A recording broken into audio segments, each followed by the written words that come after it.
साल भर पहले आलोक की मां दमयंती जी की मृत्यु हृदय गति के रुकने से हो गई थी। इस वर्ष दमयंती जी का पितरों में मिलान कर उनका श्राद्ध करना था।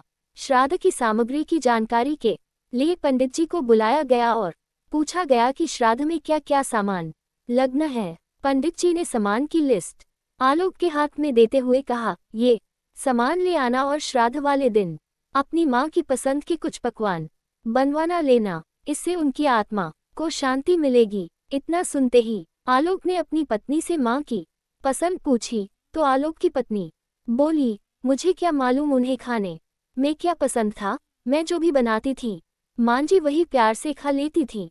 मुझे उन्होंने कभी बताया ही नहीं कि उन्हें खाने में क्या पसंद है, पर आप तो उनके बेटे हैं, आपको पता होना चाहिए कि उनको खाने में क्या पसंद था।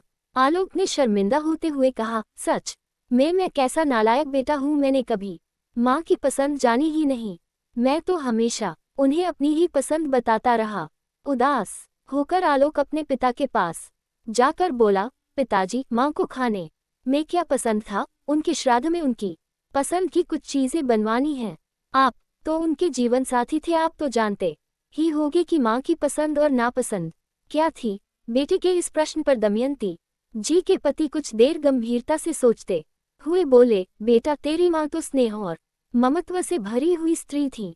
वो हमेशा मेरी और इस परिवार की पसंद को ही अपनी पसंद मानती थी। उसके पास सबकी पसंद नापसंद की फेहरिस्त थी, पर मैंने या शायद किसी ने भी कभी उसकी पसंद जानने की कोशिश नहीं की।